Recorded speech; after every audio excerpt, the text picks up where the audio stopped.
Muy bien. El tema de hoy es comenzar a pensar, a razonar cuándo están indicados los antibióticos en odontología.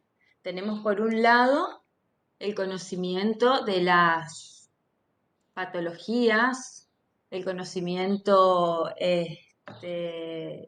empírico de los microorganismos que van a estar produciendo una determinada patología y tienen los conocimientos que están aprendiendo durante este año de los medicamentos. Por eso los teóricos de antibióticos ya están disponibles hace un mes aproximadamente, tanto la parte introductoria como los específicos de los distintos grupos terapéuticos. Ahora, imbrincar, relacionar estos dos tópicos, patologías con sus microorganismos productores y los medicamentos, genera cierta dificultad. Por eso nosotros este año diseñamos este teórico que es más bien, esta clase que es más bien teórica, para que se comience a pensar, a razonar en relación a los mismos, y el próximo teórico va a ser el día 15, el viernes, creo que es 15. Vamos a dar la parte práctica, aplicar esto, que vean cómo se aplica, ¿sí? Genera en muchas circunstancias dudas y más dudas, tanto alumnos o alumnos avanzados como a profesionales, lamentablemente. Entonces, también hay otra realidad que le hemos hablado en muchas oportunidades, incluso lo habrán visto en noticieros o en distintos medios de comunicación, que hay una alerta desde la OMS ya desde el año 2014 que comunica un aumento creciente de la resistencia bacteriana, creciente y preocupante de la resistencia bacteriana. Entonces desde las distintas disciplinas se comenzó a mirar un poco la práctica, ver en qué circunstancias es necesario y en qué circunstancias no son necesarios los antibióticos. Más allá de que un gran justificativo de muchos profesionales siempre los he utilizado, a mí me resulta, así está bien, porque tengo experiencia, bien. La invitación es a pensar, a repensar sobre nuestras prácticas. ¿Realmente es necesario cuando sí y cuando no? Ahora, para ustedes es más sencillo porque se inician en esta práctica ya razonando y con un espíritu que espero que lo incorporen crítico, ¿sí? Como siempre le decimos desde un inicio, pensar la terapéutica para el paciente, con todos los conocimientos, las variables que tengo, volcarlo a mi situación particular, a la situación particular de ese paciente, con sus condiciones de base, con su patología, y de esa manera hacemos un uso razonado, particularizado, ¿sí? Esa es la idea. Así que bueno, vamos a comenzar. Imagino que sí habrán visto los videos anteriores, entonces esto ya es avanzar un poco más. Esto es lo que le venía diciendo, que la aparición de especies bacterianas resistentes a los antibióticos obliga a tomar conciencia de la importancia de restringir el uso de los mismos a casos justificados de infección, y acá le agrega la palabra severa. Y esta palabra tiene mucha importancia porque la mayoría de los casos de infecciones, como les decía, en muchas oportunidades también hemos repetido, se solucionan con la práctica odontológica. Esa es una particularidad de nuestra disciplina, que tenemos tratamientos odontológicos propiamente dichos que son los de primera línea, ¿sí? Excepto en situaciones de infección severa, que ya vamos a ver. La resistencia bacteriana puede derivarse del uso inadecuado e irracional de los antimicrobianos y crea condiciones favorables para la aparición y propagación de microorganismos resistentes, ¿sí? Este es el fundamento del por qué pensar razonar o repensar las prácticas, ¿sí? Desde un punto de vista del uso racional, tenemos que pensar en varios aspectos que vamos a ir viendo. Uno de esos, que muchas veces lo racional es no usar antibióticos. Por eso es la invitación al repensar las prácticas, porque la costumbre, o si vamos a trabajar en un lugar donde digan siempre se hizo así, muy bien, pero siempre se pudo haber hecho mal o no, o quizás se hizo bien. Entonces, repensar, poner un razonamiento, parar, evaluar y tomar la decisión. No significa que no hay que usar antibióticos, sino hay que evaluar esta situación. Un segundo aspecto que es muy importante es cuando tienen una indicación precisa. Se hace la evaluación, el diagnóstico, pensamos, ¿se acuerdan los pasos que lleva adelante que se lleva adelante para realizar una prescripción? Determino si necesito usar antibióticos. Muy bien. Ahora, debo usarlos correctamente. Esta es otra premisa muy importante. Utilizarlos correctamente. ¿A qué me refiero con utilizarlos correctamente? El uso adecuado de antibióticos se basa en realizar un diagnóstico certero y aplicar criterios de selección en relación al mismo y al medicamento. Esto es lo que yo le dije en un inicio, que quizás el conocimiento que uno tiene de las patologías se lo denomina diagnóstico empírico, o sea, se hace una determinación en base a la bibliografía y a los supuestos de patógenos que producen una patología. Nosotros no tenemos la certeza cuando se administra, en la mayoría de las ocasiones, cuando se administra un tratamiento antibiótico. En el caso que se quiera tener un diagnóstico preciso, se debe realizar una toma de una muestra de la infección en sí y se analiza. Se hace un antibiograma, se se conocen de esa manera los microorganismos infectantes y los antibióticos a los cuales estos son sensibles. Pero esto se hace en casos puntuales. En general, la medicación es sobre un diagnóstico empírico, ¿sí? Que no está mal, pero es así. Es así en la mayoría de las veces. Y se deben aplicar criterios de selección, por supuesto, que es lo que nosotros vamos a desarrollar a lo largo de este curso. Ya venimos planteándonos situaciones que hagan que se desarrolle este criterio de selección. Eligiendo el antibiótico de menor espectro posible a fin de de afectar el resto de la microbiota lo menos posible. Es así. Si tenemos que elegir, siempre el del menor espectro posible. Otro punto muy importante en el tratamiento con antibióticos es administrar a intervalos regulares y en dosis precisa. Ustedes también, por conocimiento del medicamento, sabrán que si eligen uno, tiene su posología. Desde 500, por ejemplo, amoxicilina, 500 miligramos, 875 miligramos cada 8 horas. En cambio, si voy a seleccionar acitromicina en 250 o en 500 miligramos, es cada 24 horas, una administración diaria. Desde el conocimiento del medicamento, desde la teoría, saben cuál es la pauta adecuada. Entonces, es importante que se escriba, se administre de esta manera, claramente, escribiendo en las indicaciones y diciéndole verbalmente al paciente. Esto es muy importante. Y también decirles que cumplan el tratamiento. Si van a dar un tratamiento, se debe ser ejecutado por el paciente de esa manera. Eso es muy importante también. Primero que lo tomen ustedes como importante y después que se lo transmitan al paciente como importante, ¿sí? Para evitar justamente, o sea, tratamientos mal realizados, recidivas, por ende la resistencia bacteriana, es sumamente importante. Y los intervalos también, como se habló en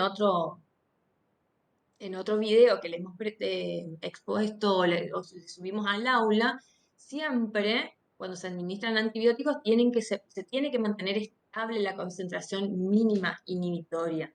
Si un determinado antibiótico se debe administrar cada 8 horas, no puedo pasarme a 10, cada 12, y bueno, sí, tome 3 pastillas al día, dice el paciente, sí, pero no, no es lo adecuado, porque por alguna razón justificada se debe administrar cada 8 horas. Es decir, que esa línea de estabilidad de cantidad de antibiótico en sangre no debe bajar nunca por debajo de la concentración inhibitoria mínima para que el tratamiento sea efectivo. Muy bien. Entonces esas son las premisas en algún punto. Pensar, ¿es necesario o no es necesario? Si es necesario, y debo elegir siempre el del menor espectro posible. Y además, educar al paciente en que se respete esa posología, la frecuencia en la cual ustedes van a indicar ese antibiótico. Cada cuántas horas y por cuántos días realizar ese tratamiento, ¿sí? Bien, selección de antibióticos, un pequeño repaso. La infección odontogénica típica es considerada mixta, está compuesta por gérmenes aerobios y anaerobios, predominando unos sobre otros de acuerdo a la patología, ¿sí? De acuerdo a determinadas circunstancias. En odontología se realiza por lo general una prescripción empírica, lo que yo les decía, basada en la epidemiología clínica y bacteriana, sin confirmar en la mayoría de los casos por un diagnóstico microbiológico, ¿sí? Eso es en la mayoría de los casos. Cuando ustedes ven que es una infección que recidiva, que no fue efectivo el tratamiento odontológico más el antibiótico, bueno, amerita tomar una muestra y analizar. Las infecciones de origen pulpar. Siempre se necesita eliminar los microorganismos patógenos y sus subproductos, incluso los restos pulpares de los sistemas de conductos infectados y establecer las condiciones que sean favorables para que el propio organismo pueda resolver y terminar de debridar y comience el proceso de curación. Esto también es re importante que lo tengan en cuenta porque administrar antibiótico por un tiempo largo, esperando a que solucione los problemas que tienen que ver con la pieza dentaria, que sea de origen pulpar o periapical, no lleva a una buena resolución y es perpetuar un sufrimiento para el paciente, su patología, la ingesta de antibióticos que le puede traer seguro le va a traer resistencia para cuando realmente lo necesita. O sea, va llevando como una bola de nieve a problemas, más problemas, más problemas y no se soluciona. O sea, siempre tengan en cuenta que lo fundamental es realizar el tratamiento odontológico. Varios conceptos de esta exposición los saqué de dos guías que son de las sociedades esta es de la Sociedad Asociación Dental Americana y la otra de endodoncia, de la Sociedad de Endodoncia Americana, que reporta, o sea, como que hace un análisis de situación de qué patología o qué evento necesitaría antibióticos y cuáles no, y cuál sería el más, en el caso de necesitar y de hacer una selección de antibióticos, el más adecuado, digamos, a distintos parámetros. Las bacterias pueden estar asociadas a caries y producir síntomas como una pulpitis irreversible, puede haber inflamación del tejido. Esto es inflamación del tejido pulpar, puede haber un dolor agudo que es ocasional, puede ser también después que se empieza a complicar y ya es espontáneo o a cambio de temperaturas, si es espontáneo que sea constante, intenso. Todo esto tiene que ver con la sintomatología de una pulpitis irreversible. La inflamación puede progresar de la pulpa hacia la región periapical. Esto lleva a una periodontitis apical que es sintomática, dolorosa. Puede mantenerse la pulpa viva o pasa a estar necrótica. Esto es como un cuentito de lo que puede pasar, ¿no? A pulpa necrótica, es decir, que ahí ya tenemos necrosis pulpar y ya puede haber también una periodontitis apical que es sintomática. O sea, todo esto se acompaña de dolor. Esté la pulpa viable todavía o ya esté necrótica. La infección incluso puede seguir moviéndose a través del hueso, llegar a los tejidos blandos, se puede formar un absceso apical agudo localizado y dependiendo de la ubicación de este absceso y del estado general del paciente, puede mantenerse localizado o puede tener un potencial de diseminación y convertirse en una infección sistémica. Ese es el punto. Acá donde nosotros debemos determinar realmente la necesidad o no de utilizar antibióticos. Es en este punto, ¿sí? Todo lo anterior se puede solucionar con un tratamiento odontológico. Será una operatoria, será una endodoncia, en otros casos será una exodoncia. En el caso de infecciones endodónticas avanzadas, cuando hay, perdón, necrosis, no hay vascularización y ese es el gran impedimento de que los medicamentos puedan llegar realmente a ese sitio de infección y cumplir su acción antimicrobiana. No hay vascularización, hay tejido necrótico. Lo mismo pasa cuando hay abscesos periapicales por la presencia de pus. Todo esto limita el suministro vascular, hay restos celulares, proteínas, y es lógicamente, o sea, si uno lo piensa un poco, se da cuenta de que el medicamento que se administra por vía oral y sufre todo el proceso que ustedes ya estudiaron hasta llegar al sitio de acción donde va a ejercer va a ejercer su acción y producir ese efecto beneficioso buscado, se va a ver dificultado. Va a haber dificultad, no hay vascularización, hay pus, hay mucho detritus, mucho material de la degradación de la lucha entre el sistema inmune y la noxa, y esto hace que no sea efectivo. Necesariamente se necesita hacer un drenaje, se necesita un tratamiento odontológico. Esta es la guía que yo le hablaba, la guía de utilización de antibióticos de forma sistémica de la Sociedad Endodóntica Americana. Si bien están en inglés, son artículos muy claros, así que le podemos subir al aula. Incluso muchos seguramente leen en inglés, así que lo pueden ver en detalle. Yo le hice una síntesis tocando los puntos así súper importantes, donde nos dice que los beneficios de un uso correcto de antibióticos incluye la resolución de la infección, la prevención de la propagación de la enfermedad y minimización de complicaciones graves de la enfermedad. También nos dice que el 50% de los antibióticos se recetan o se usan incorrectamente. Y esto sí, es factible porque muchas veces con el supuesto de minimizar complicaciones, ni siquiera graves, porque el artículo dice complicaciones graves. Muchos profesionales utilizan antibióticos solamente bajo un supuesto de minimizar complicaciones. Y con todo lo que hemos visto, ya nos podemos dar una clara idea de que esto no es así. No es así. Los estudios han demostrado que los antibióticos complementarios no son eficaces para prevenir o mejorar los signos y síntomas en caso de pulpitis irreversible que cursa con dolor, sea sintomática o no, en caso de la periodontitis apical o absceso apical agudo localizado, lo vimos hace un ratito, que cursan estas circunstancias tienen mucho dolor. Así que más allá que puedas tener como agente productor microorganismos, no es necesario utilizar antibióticos. Sí está indicado el debridamiento local, ya sea con tratamiento de conducto, medicación, incisión para drenaje, en otras oportunidades puede llegar a ser una exodoncia también, ¿sí? ¿Cuándo indicar antibióticos? Porque acá nos va quedando la duda, ¿no? Bien, yo dije que había un punto clave en una de las diapos anteriores,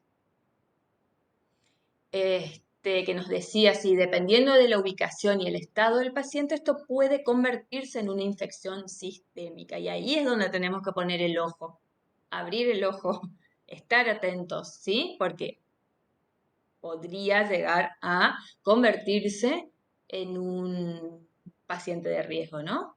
¿Cuándo? ¿Cuándo sería esto?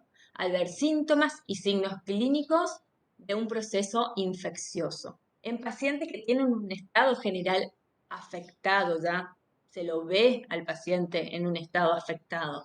Tiene hipertermia, o sea, fiebre mayor a 37,8 grados centígrados, linfoadenopatías regional, varios ganglios afectados, asimetría facial, pacientes que son inmunodeprimidos incluso. Al indicar un tratamiento antimicrobiano como complemento, se busca evitar esa extensión local, que siga avanzando, que pueda haber difusión, que se vaya a zonas cercanas, y esto trae esa complicación, digamos, esa extensión de la infección podría llevar a una diseminación hematógena y traer complicaciones importantes, por ejemplo, si se termina la infección hacia el mediastino. Podría llegar a ser mortal. Incluso en algunas ocasiones salen esas noticias, son raros casos raros de que por una infección de molares termina el paciente muriendo, ¿no? Eso no significa que debamos medicar a todos los pacientes para evitar cualquier tipo de complicación. Hay pautas que hay que seguir, que hay que tener en cuenta, claras, como para decir sí necesito antibióticos. Bien, ¿qué antibióticos tenemos? Como hemos visto también en videos anteriores, al grupo de los beta-lactámicos, ¿sí? Que son los de primera elección. Bien, el grupo de beta-lactámicos tiene varios compuestos, está integrado por varios medicamentos. Por ejemplo, la penicilina B, la amoxicilina, la ampicilina, con su particularidad que ustedes tienen que conocer. Son de la misma familia, tienen el mismo mecanismo de acción, pero tienen particularidades que los diferencia, ¿sí? Ahora vamos a ver en cuanto a la penicilina B y la amoxicilina, que estos artículos que yo les nombré hacen hincapié en estos dos. Muy bien, este es el mecanismo de acción que ustedes ya lo tienen muy claro. Son susceptibles bacterias gram positivas y negativas. La amoxicilina, si bien ambos medicamentos pueden ser usados, tanto amoxicilina como la penicilina B, pero hay cierta ventaja de la amoxicilina sobre la otra. Si uno tiene la posibilidad de elegir, bien. Otras veces no hay esa posibilidad, ¿sí? Bueno, tiene un espectro más amplio que la penicilina B por actuar sobre algunos anaerobios gram negativos. Tienen una mejor penetración en esos microorganismos. Se absorbe más fácilmente, no se absorbe, la penicilina B, perdón, se absorbe mal y esa acumulación hace que pueda producir una depresión de la flora gastrointestinal, alteraciones digestivas, ¿sí? Como hablando mal y pronto, ser más lesiva para el estómago. La amoxicilina, la absorción de la misma no se ve afectada por los alimentos, rápidamente alcanza picos plasmáticos a las 2 horas de la ingestión, en cambio otros, como la ampicilina incluso y la penicilina B, sí se ve afectada por los alimentos. Solo aproximadamente el 20% de la amoxicilina la amoxicilina absorbida está unida a proteínas en el plasma. Esto hace que se haya mayor cantidad de amoxicilina libre para ir y ejercer su acción.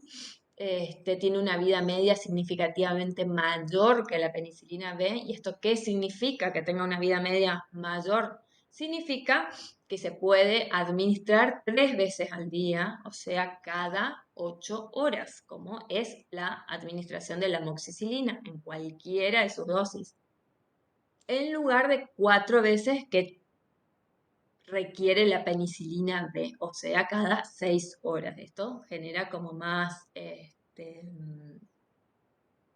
inestabilidad por ahí en el paciente que se acuerde y que se acuerde y que continúe, que haga realmente bien su tratamiento. Lo mismo pasa con la ampicilina, que es el medicamento que es sumamente similar a la amoxicilina, forman parte del grupo de los medicamentos de espectro ampliado, ¿sí? Dentro de la clasificación de beta-lactámicos. Muy bien, la Asociación Dental Americana, ¿qué sugiere? No prescribir antibióticos para pacientes inmunocompetentes, o sea, que tengan un buen estado general, en entornos donde un tratamiento conservador esté disponible. ¿Esto qué significa? Que se pueda hacer un tratamiento odontológico, ¿sí? Dado que los beneficios son potencialmente insignificantes y producen probablemente grandes daños asociados a su uso. Y estos grandes daños, más allá de la depresión gastrointestinal que pueda producir diarrea, bueno, todos los efectos adversos que ustedes van a leer en la bibliografía, dando un tratamiento que no es necesario, o sea, realmente es daño. Bueno, más allá de todo eso, el aumento de la resistencia bacteriana. Utilizar mal antibióticos nos lleva a que esa persona y la comunidad, porque esto es como exponencial, tengan mayor resistencia bacteriana. Y el día que tengan una infección que solamente puede ser tratada con antibióticos, este no haga efecto. Y eso es terrible, ¿sí? Así que por eso es la conciencia, se llama a tener conciencia. ¿Qué más sugiere la ADA? Prescribir antibióticos para pacientes adultos, porque ellos hablan de pacientes adultos, ¿eh? Estamos haciendo foco en pacientes adultos inmunocompetentes con necrosis pulpar o absceso localizado solo cuando no es posible hacer un tratamiento conservador, que es el odontológico, propiamente dicho, ¿sí? Lo llaman así, pero se refiere a eso. Hay casos de donde no se puede tratar porque no hay servicio, porque alguna razón puntual de no poder tratar y bueno, ahí se controla, se podría controlar con antibióticos, pero no se puede perpetuar y tenerlo así al paciente 2 meses, porque sepan y cuando lo vean en endodoncia lo corroborarán de que no es el tratamiento. Esta recomendación es específica para situaciones en las que el riesgo de experimentar una afectación sistémica es alta y un paciente puede carecer de acceso inmediato a la atención, ¿sí? Entonces, solamente en esos casos podría llegar a ser, pero mientras se pueda tratar, no se debe utilizar antibióticos para estos casos. Acá, en este gráfico, podemos ver como un despliegue de decisiones que podríamos ir tomando, no sé si lo verán muy bien, es del artículo propiamente dicho, por eso está un poquito más, está muy clarito, pero bueno, le voy diciendo. El paciente tiene dolor o hinchazón, acá en la parte este, derecha usted debe ser, bueno, en esta parte que estoy resaltando dice solamente dolor. La pulpa está vital, está necrótica, en este caso dice está vital y los síntomas que pueden ser no antibióticos, ¿sí? Y en este lado veníamos por pulpa necrótica, necrosis pulpar sintomática o también peritonitis apical que puede llevar a las complicaciones de esa pulpa necrótica, no importa, hay dolor, esté la pulpa vital o necrótica, se hace el tratamiento odontológico, no antibióticos. Y acá dice, paciente para estas siglitas significa una atención conservadora, que es el tratamiento odontológico. Del otro lado tenemos, hay dolor e hinchazón. Bien, entonces se analiza, pensamos, pulpa necrótica localizada, un proceso periapical localizado con o sin manifestaciones sistémicas. Y ahí es donde el punto donde decíamos, si tiene manifestaciones sistémicas, sí antibióticos y tratamiento odontológico. Ni bien se puede hacer el tratamiento odontológico, es lo indicado porque es a partir del cual se va a producir la resolución de esta patología. El antibiótico es complementario. Bien, ¿qué le vamos a administrar al paciente? Pregunta si el paciente es alérgico a la penicilina, sí o no. No es alérgico, porque recuerdan, mejor dicho, que el efecto adverso característico más sonoro del grupo de beta-lactámico es la alergia, la hipersensibilidad. Bueno, bien, no. Entonces pensamos en amoxicilina 500 miligramos 3 veces al día. No es posible, me dice. Bueno, ok, vamos a otra alternativa. Penicilina B, 500 miligramos, pero 4 veces al día. Otra posología, por 3 a 7 días. 7 días aproximadamente, ¿sí? Que es lo que se estima. O 3 días después de la resolución de los síntomas, signos y síntomas, cuando vamos viendo que ya está en vías de recuperación. Pero hay que concluir los tratamientos, ¿sí? Si esta línea, la primera o la alternativa, que era la penicilina B, falla, no fue suficiente para controlar, se puede el foco infeccioso, se puede complementar con metronidazol. Se mantiene lo que estamos llevando a cabo porque tienen este espectro de acción distinto para distintos microorganismos. Entonces, ¿qué vamos a hacer?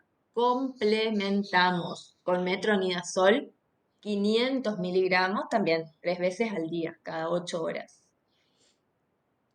Bien, ¿éxito o no éxito? Otra vez, dos situaciones. Puede ser que no.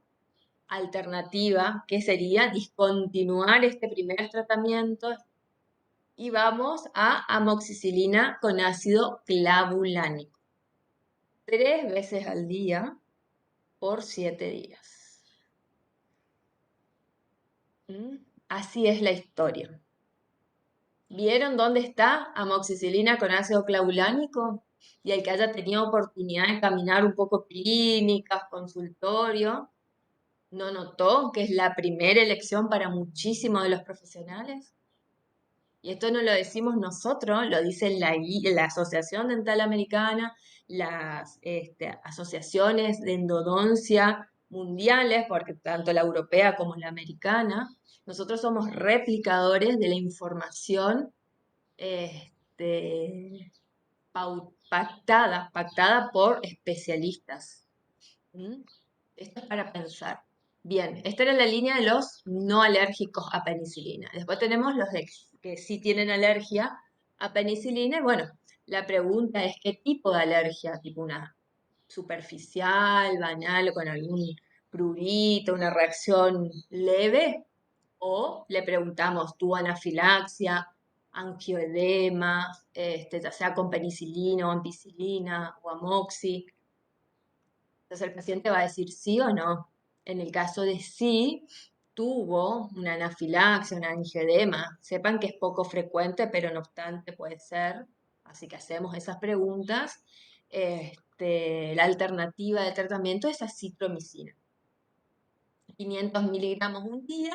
¿Se acuerdan que es cada 24 horas se administra? Y se puede continuar con 250 miligramos por otros 4 días, o también se puede seguir con 500 miligramos, ese es el rango, ¿no? Otra alternativa es clindamicina, otra, ¿sí?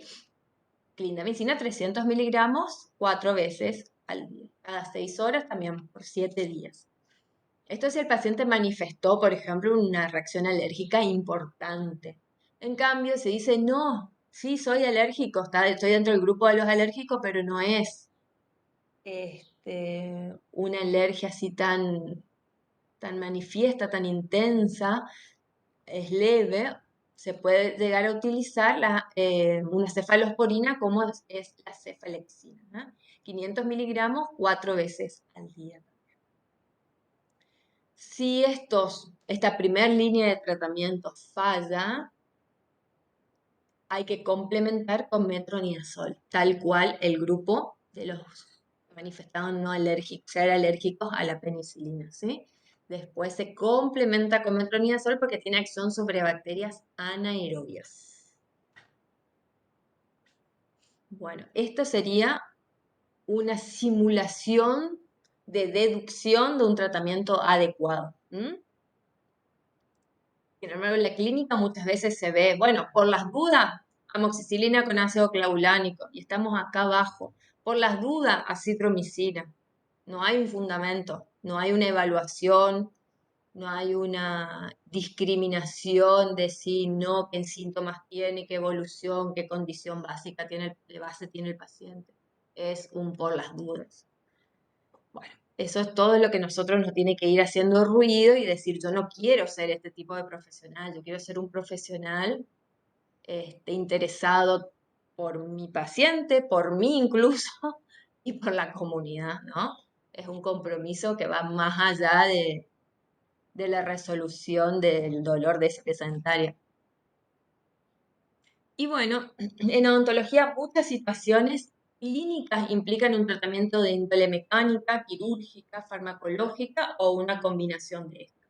Es medianamente lo que le vengo diciendo, que el tratamiento de primera línea tiene que ser odontológico, o sea, mecánico, por ejemplo, un tratamiento de conducto, quirúrgico, extirpaciones de qué sé yo, de quistes, de drenaje de abscesos, exodoncias, etcétera, raspaje alisado en caso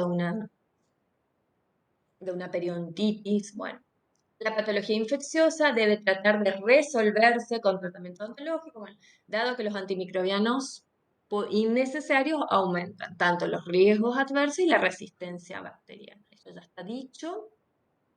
Bien, ahora, ojo, ojo, ojo, ante una situación ontógena difusa, porque lo que estábamos viendo anteriormente eran casos localizados. Bien, podemos tener una infección donde los límites no están definidos, donde la cara está muy edematosa, no sabemos si es edema, si es infección, muchas veces hinchazón no necesariamente es infección, puede ser edema, bien, pero tenemos que hacer una determinación y ver que no sea cuestión de que uno minimice y dice, no, no, no hay que usar antibióticos, tampoco caigamos al polo opuesto de decir nunca uso, no, hagamos la evaluación. Hay infecciones que son cérvico-faciales de evolución rápida, se extienden, es lo que yo le decía hoy.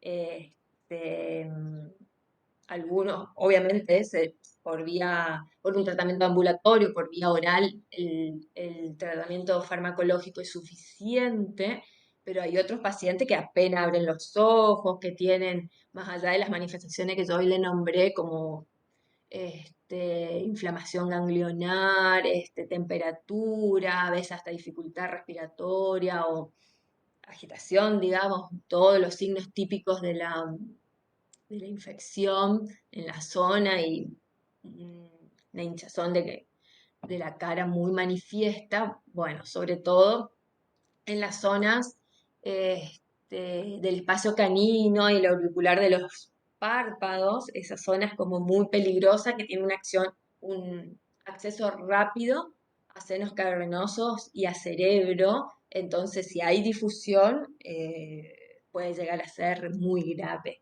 En esos pacientes, cuando ya la infección está latente de hacer esta diseminación, hay que derivar, eso nos tiene que llamar la atención, por eso está en rojo acá, derivar, internar y ahí en el nosocomio, en el lugar donde le van a atender, una medicación endovenosa.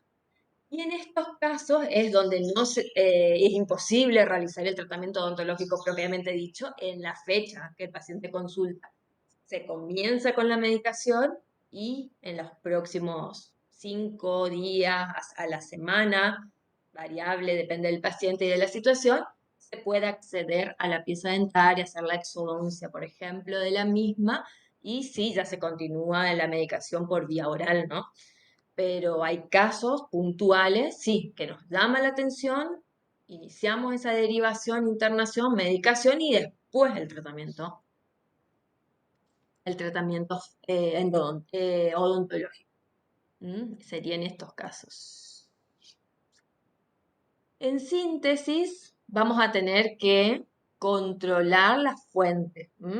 a esto que me refiero, ¿a qué me refiero con controlar la fuente? Eliminación del foco infeccioso, ¿sí? Con distintas maniobras posibles. Luego tenemos la administración de antibióticos, que puede ser para cocos, gram positivos, y anaerobios, formadores de absceso, eso tenemos que tener en cuenta y es por eso que se adiciona en caso de no efecto, que no es suficiente, se suma el metronidazol, ¿sí? ¿Y qué tengo que tener en cuenta para indicar o no antibióticos si hay fiebre, adenopatías, tumefacción, sobre todo si sea indurado o fluctuante? Si vemos que la infección en cambio es diseminada, no hay límites definidos, derivar. Derivar sin duda. Y diferenciar inflamación de infección, ¿sí? Eso también tienen que tener claro. Este, Tener en cuenta los signos de la inflamación, enrojecimiento, tumefacción, aumento de la temperatura, el dolor, la pérdida de la función. No siempre es infecciosa, si están en duda se puede como punzar y extraer un poquito y ver qué sale, qué líquido, pero bueno, es notorio por los signos, es notorio también cuando, y lo que refiere el paciente si puede manifestar, porque de acuerdo a la condición básica, o como llega, mejor dicho, al consultorio, puedo o no manifestar, ustedes van a determinar el origen, ¿sí? Bueno, esto básicamente es en relación a la teoría de selección de medicamentos. Teoría que va a justificar las decisiones posteriores ante los casos clínicos, ¿sí? Porque después llega el caso y uno empieza, uff, se me mezclaron los tantos, ¿no? Por eso es fundamental que se maneje muy bien lo que es conocimiento de medicamentos, vuelvan a buscar los conocimientos microbiológicos que dieron años anteriores, porque hoy lo tienen que tratar de relacionar.